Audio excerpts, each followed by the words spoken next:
हम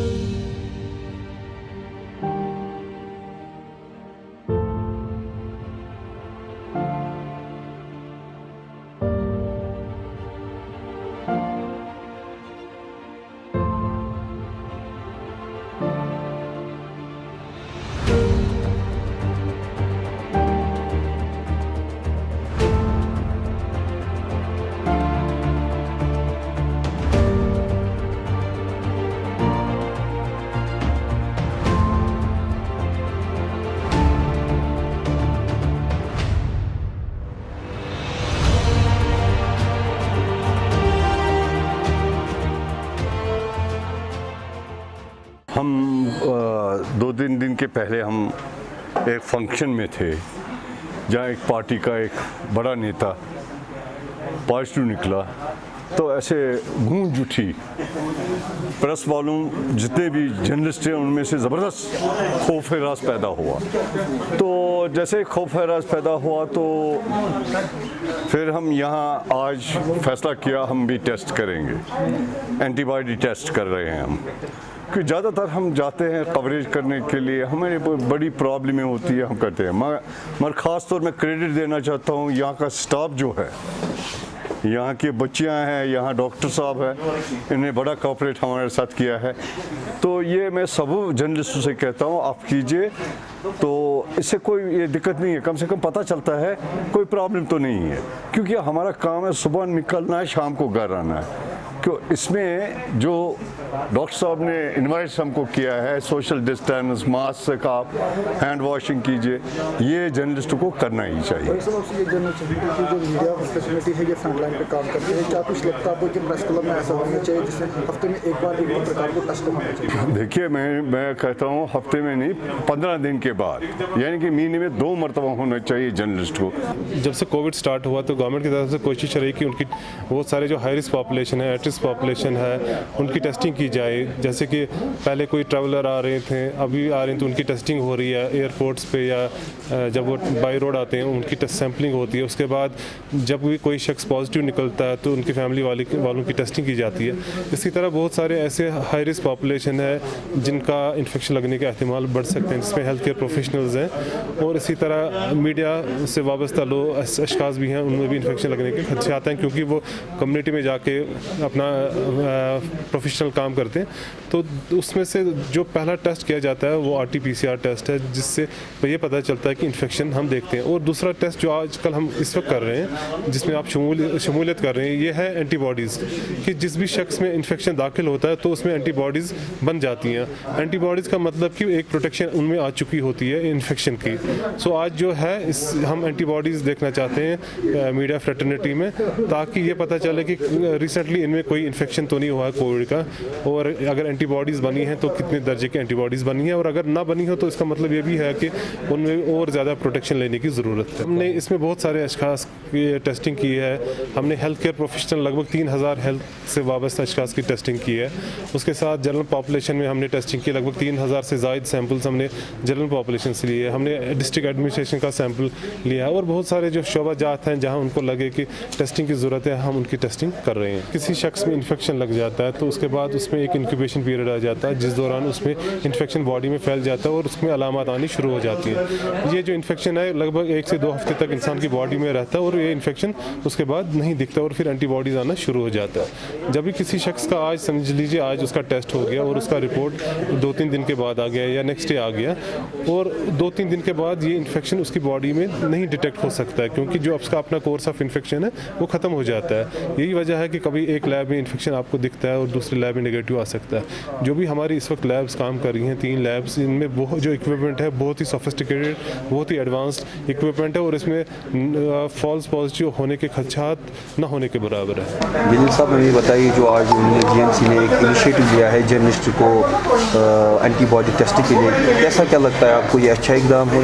देखिए ये बहुत ही अच्छा इकदाम है, बल्कि मैं तो ये कहूँगा कि सब लोगों को जो स्टिग्मा की वजह से कोविड का टेस्ट नहीं कराना चाहते हैं, कम से कम वो अपना ये जो इम्यूनिटी टेस्ट जिसको भी कहते हैं, जिससे वो स्ट्रेंथ बॉडी की पता चलती है कि जो अंदर से हमें अल्लाह ताला ने ताकत दे दी है लड़ने के लिए जरासीमों के साथ या कोई भी बीमारी हो उसके साथ, जो हमारी एंटीबॉडीज़ नेचुरली एक हमारी जिस्म में होती हैं, अल्लाह ताला की तरफ से रखी हुई होती हैं बीमारी के साथ लड़ने के लिए, कि उनमें वो ताकत कितनी है हमारे जिस्म में।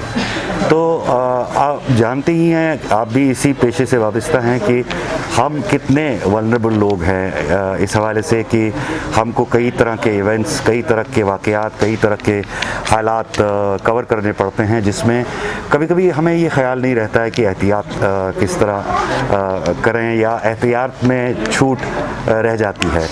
तो अभी आप देखेंगे कि हाल ही में एक हाई प्रोफाइल जो पॉलिटिकल लीडर है वो पॉजिटिव निकला है कि ऐसे इवेंट को वो कवर करने के लिए गए थे आप लोग या हम लोग जो हमारी फ्रेटर्निटी के लोग हैं, जहाँ पे एक पॉजिटिव शख्स बैठा था और किस लापरवाही के साथ जो हमारी तस्वीरें हम तक आई हैं, यहाँ तक कि मास्क नहीं पहना हुआ था, कोई सोशल डिस्टेंसिंग नहीं थी वहाँ पे, जो हाई प्रोफाइल लोग हैं, तो वो इतने बेएहतियात हो जाते हैं और उन हालात में भी हम कवर करने के लिए दौड़ पड़ते हैं। हमारा पेशा बहरहाल ऐसा ही है।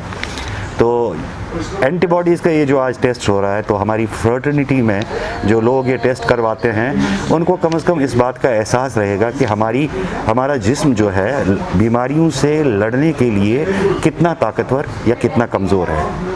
अगर ताकतवर भी हो फिर भी हमें जो प्रिवेंटिव मेजर्स हैं, एहतियाती तदाबीर हैं, मास्क पहनना, हाथ बार बार धोना और जो राबता है, समाजी राबता, वो दूरियां बरकरार रखनी है, एक सेफ़ डिस्टेंस पे हमने सब कुछ करना है। और काम के हवाले से भी मेरी राय यही है कि हमें लापरवाह होने को बिल्कुल कोई ये बेएहतियाती की कोई मौजूद ही नहीं है कोई ऐसी जगह। तो हमें चाहिए कि हम मुहतात रहें। तो आज यहाँ पे हम टेस्ट करने आए थे क्योंकि कुछ दिनों से यहाँ पे काफ़ी सारे लोग पॉजिटिव आ रहे हैं और एक जो नेशनल पार्टी है उनका एक पॉजिटिव निकला, तो उसके बाद सब में एक खदशात रहेगी, कहीं ना कहीं काफ़ी सारे लोग इन टच में थे। तो फिर कल यहाँ एक ऑर्डर आया कि सब जो जर्नलिस्ट है वो यहाँ पे आए और यहाँ पे टेस्ट कराए। तो भी हम यहाँ पे आए, हम अपने काफ़ी सारे फ्रेंड्स के साथ यहाँ पे टेस्ट किया। देखेंगे कि ये कोविड टेस्ट नहीं है, ये एक इम्यूनिटी टेस्ट। ये देखा जाएगा कि अगर हम में से किसी को इन्फेक्शन हुआ भी था और रिकवर भी हुआ तो पता चलेगा इसकी वजह से कि उनमें इम्यूनिटी है या नहीं है।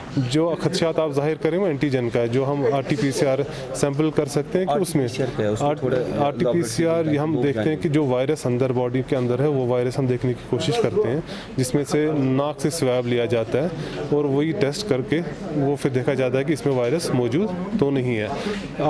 आज की डेट में अगर हम देखें कि जो CD के हॉस्पिटल की लैब है, नेक्स्ट 24 आवर्स में उसकी रिपोर्टिंग आ जाती है। जितने लगभग रोज़ाना अब 2000 के आसपास सैंपल CD हॉस्पिटल से उठते हैं और विद इन 24 आवर्स उसके सैंपल्स रिजल्ट्स आ जाते हैं और जो भी जिन अशखास के सैंपल लिए जाते हैं उनको टेस्ट रिपोर्ट दिए जाते हैं। कितने हैं जो SMHs में हैं, कितने एडमिट है और कितनी बेडिंग कैपेसिटी है? अगर आपको लगता है कि ऐसी तरह से फैलता रहेगा, हमारे पास कैपेबिलिटी है कि हम इन लोगों को एडमिट करें? SMHs हॉस्पिटल जो है बेसिकली एक नॉन कोविड हॉस्पिटल है, लेकिन इसमें भी क्योंकि बहुत सारे पेशेंट डायरेक्टली आ जाते थे जस्ट सिम्टम्स लेके बाकी चीज़, तो वहाँ पे एक आइसोलेशन वार्ड बनाया गया था।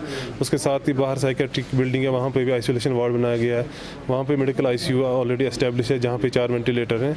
अब लगा कि अब और केसेस आ सकते हैं, तो SMHs हॉस्पिटल के 4 बेड उनमें उन्हें कोविड वार्ड डिक्लेयर किया गया, जिस अब SMHs में लगभग 178 बेड कैपेसिटी इस वक्त है कोविड पेशेंट्स के लिए, जो CD हॉस्पिटल्स के अलावा फैसिलिटीज़ इस वक्त हैं। डॉक्टर साहब, कोविड के नॉन कोविड पेशेंट्स भी हैं, हमने उनको इग्नोर कर दिया। वो पेशेंट्स ना होने के बराबर आती है आपके हॉस्पिटल में, नहीं उनकी हालत जो है वो डर रहे हैं हॉस्पिटल आने के लिए, तो उनके लिए क्या कर रहे हैं? क्योंकि वो उसमें किडनी फेलियर भी है, हार्ट भी है, चाहे जो भी नॉर्मल जो भी होता है, हमारे हाई ब्लड प्रेशर है, शुगर है, थायराइड है, उनके लिए क्या करने की ज़रूरत है? देखिए SMHs हॉस्पिटल में अगर हम नज़र डालें तो ऑलरेडी लगभग 2 लाख पेशेंट्स मार्च से यहाँ तक आ चुके हैं OPD में, इमरजेंसी में।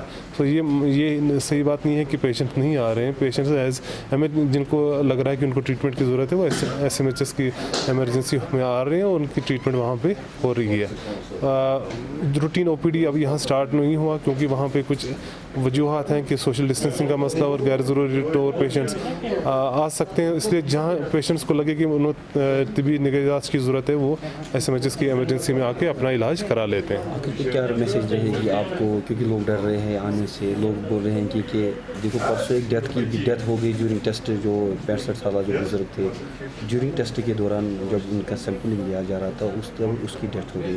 और कैसे क्या करने की ज़रूरत है जिससे लोग आगे आएंगे, खुद ही आएंगे वॉलंटियरली कि बोलेंगे कि हम टेस्ट जिसे हम आए, तो क्या करने की ज़रूरत है, आपकी क्या मैसेज रहेगी ताकि लोग ये जो कम्युनिटी में फैलता है। इस वक्त जो कोविड की सूरत हाल है, बहुत सारे केसेस अब रोज़ बरोज़ बढ़ रहे हैं। इसमें सबसे इम्पॉर्टेंट ये है कि जिन अशखास में इन्फ्लुएंजा लाइक इलनेस के जो अलामात हैं, जैसे खांसी है, सांस लेने में तकलीफ़ है, बुखार है, सिर दर्द है, कभी डायरिया हो सकता है और पूरे बदन में दर्द हो सकता है, या मुश्क लेने में या मज़े में तब्दीली आ चुकी है। सो ये सारे अलामात कोविड के हो सकते हैं। और जहाँ लगे किसी भी शख्स को ये लगे कि उनमें ये अलामात आ रही हैं या उनका राबिता किसी ऐसे शख्स से बहुत नज़दीकी से हुआ है जो कोविड पॉजिटिव निकले हैं, तो उस सूरत हाल में उन्हें कोविड केयर सेंटर्स जो हमारे हैं, कोविड सेंटर्स जहाँ पे टेस्टिंग होती है, वहाँ पे राब्ता कायम करें।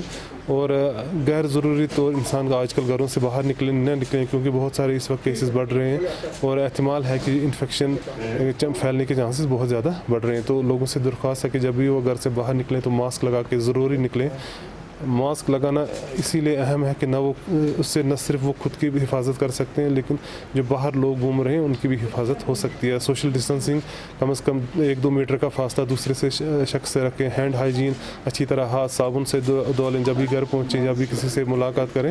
सो ये 3 चीज़ें हैं जिससे हम इस इन्फेक्शन को किसी हद तक रोक सकते हैं। जुलीन साहब ने ये बताइए, लोग तो लाइटली ले रहे हैं, लोग बोलते हैं कि कोई बीमारी नहीं है, बोलते हैं कि ये कोई कॉन्स्पिरेसी है। आपको क्या लगता है कि किस तरह के लोग तो तरह तरह की कयासाराएँ करते हैं, खुद ही जाके बोलते हैं कि ये सही नहीं है, टेस्ट सही नहीं हो रहे हैं, क्योंकि कुछ जगहों पे हमने देखने को मिला कि जब हमने रिपोर्ट किए एक्सीडेंट हुए तो वो भी पॉजिटिव निकले। जी। या कुछ जगहों पे होगा 4 दिन के बाद होगा। कैसा क्या करने की ज़रूरत है, जो GMC है, जो हमें हमारे हॉस्पिटल है, हमारे डॉक्टर साहबान को, इनको भी क्या करने की ज़रूरत है? लोगों के लिए क्या मैसेज रहेगी आपकी, जिससे लोगों को ये पता चले कि कितना सीरियस लेना चाहिए, क्योंकि ये भी इसका इलाज नहीं है। बिल्कुल। हर कोई कंट्री, जो बड़े से बड़ी कंट्री, टोटल कोलैप्स हुआ है इसका हेल्थ सेक्टर, चाहे हम इटली की बात करें, हम अमेरिका की बात करें, जो भी है जितने भी। तो आपकी क्या मैसेज है? देखिए, मैं तो यही कहूँगा कि चैरिटी बिगिंस फ्रॉम होम। ये जो बीमारी है इसमें हमें हर एक को इनफरादी तौर पे मोहतात रहना है। जब इनफरादी तौर पे लोग मोहतात रहेंगे तो इज्तिमाई तौर पे भी सोसाइटी एक महफूज मकाम हासिल करेगी इस हवाले से। तो मेरा यही कहना है कि लोग जो कह रहे हैं कि एक मफरूज़ा है, तो हमारे यहाँ अलमिया ये है कि हमेशा ऐसी कोई आफत आती है या कोई ऐसी मुसीबत आती है या कोई भी ऐसी गैर यकीनी सूरत हाल पैदा होती है, तो उसमें लोगों का यही कहना होता है कि ये मफरूज़ा है, ये झूठ है या ये अफवाह है वगैरह वगैरह। लेकिन जब हम आलमी सतह पे इसको देखते हैं तो एक बेवकूफ़ शख्स ही हो सकता है जो आलमी तनाजुर में इस बीमारी को कहे कि एक मफरूज़ा है, ये एक अफवाह है या ये झूठ है। बट ऐसे भी हालात हमारे सामने हैं कि जो रिएक्शन है वो चाहे एडमिनिस्ट्रेशन की तरफ से या जो लोग इसमें स्टेक होल्डर्स हैं उसमें वो नी जर्क मैं कहूँगा रिएक्शन है। जैसे कि आप कहीं पे किसी एरिया को रेड जोन जाहिर करें तो वहाँ पे आप रुकावटें खड़ी करते हैं तो आधे घंटे के बाद वो वहाँ के लोगों ने उठाई होती हैं। खैर, इसमें इंतज़ामिया तो कुछ नहीं कर सकता है, ये वहाँ के लोगों का अपना सोच है कि वो इसको मैं इंतज़ामिया को भी मानता हूँ कि क्योंकि कहीं पे ओवर रिएक्शन भी हो जाती है। तो लोग यहाँ पे चीज़ों में से कई तरह के मतलब निकालते हैं। जैसे लोग बाहर से आ रहे हैं तो शिकायत ये भी मौसूल हो रही हैं, जब यहाँ वो लैंड करते हैं तो होटल वालों के दरमियान आपस में रस्साकशी होती है कि हमारे होटल में आइए, उधर मत जाइए, उधर वो है, उधर ये है। तो एक वो जैसे वो कहते हैं ना कि आपदा में वो अवसर, जो एक कहावत कही गई है हाल ही में मरकज़ी सतह पे, वज़ीर आज़म ने ये बात कही है। लेकिन यहाँ पे लोग हम हर आपदा में गलत अवसर ढूंढते हैं, तो उसकी वजह से लोगों में एक वो बैठ गया है कि एक इंडस्ट्री बन गई है और यहाँ पे कई तरह के लोग, ठेकेदार, दवाई सप्लाई करने वाले, पीपीई सप्लाई करने वाले, और जो भी मतलब होटल इंडस्ट्री है वगैरह है, या इस तरह कोविड के साथ जितने भी रिलेटेड और भी महकमे हैं या प्राइवेट सतह पे इदारे हैं, तो उन लोगों ने एक मौका इसमें ढूंढ लिया है गलत तरीके से पैसा कमाने का। नॉन कोविड जो पेशेंट हैं उनकी तरफ कोई तवज्जो नहीं देते हैं, चाहे हार्ट की डिजीज़ हो, ब्लड प्रेशर हो, डायबिटीज़ हो, किडनी फेलियर हो, जो भी मुख्तलिफ मर्ज़ के, उनको हमने पैसे पूसे डाल दिया है। बहुत से ऐसी डेथ्स हुई जो रिपोर्ट नहीं हुई, जो घर में जाके मर गए क्योंकि डॉक्टर कोई देखने वाला नहीं। तो क्या करने की ज़रूरत है इसकी? देखिए, नॉर्मल पेशेंट केयर जो है वो कोविड के साथ साथ बहुत ही ज़रूरी है।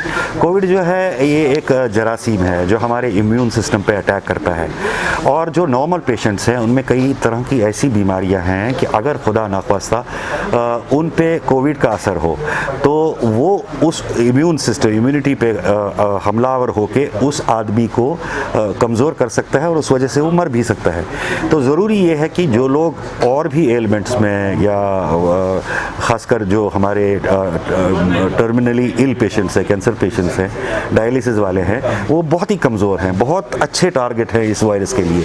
वो वायरस तो मौत की वजह नहीं बनेगा, लेकिन इम्यून सिस्टम को ख़त्म करके उस बीमारी को, जिस बीमारी में वो बेसिकली मुब्तला है, उससे उसको मार देगा। तो ज़रूरी ये है कि पेशेंट केयर को जो शुरू से पसीपुश डाला गया है उसको भी अपना मकाम है, उसकी तरफ भी ध्यान दिया जाए। हमने यहाँ पे कुछ हॉस्पिटल्स को कोविड के लिए डिजिग्नेट किया है, और बहरहाल ये जो SMHS हॉस्पिटल है इसको छोड़ दिया गया था, मतलब नॉर्मल पेशेंट केयर के लिए। हम सिकिम्स की बात करें, JVC की बात करें, या आप जो GMC के साथ रिलेटेड हॉस्पिटल है, चेस्ट डिसीज हॉस्पिटल, वो डिजिग्नेट किया गया था कोविड के लिए और उसको खुला छोड़ दिया गया था। और मैं रेस्टोर कहूँगा, वो ठप हुआ है कि बाकी लोग जो दूसरी बीमारी में मुब्तला है वो परेशान ना हो जाएं, और हमारे सामने सेहतियामा की सूरत में कोई और दूसरा मसला ना खड़ा हो जाए या सूरत हाल हमारे सामने ना हो।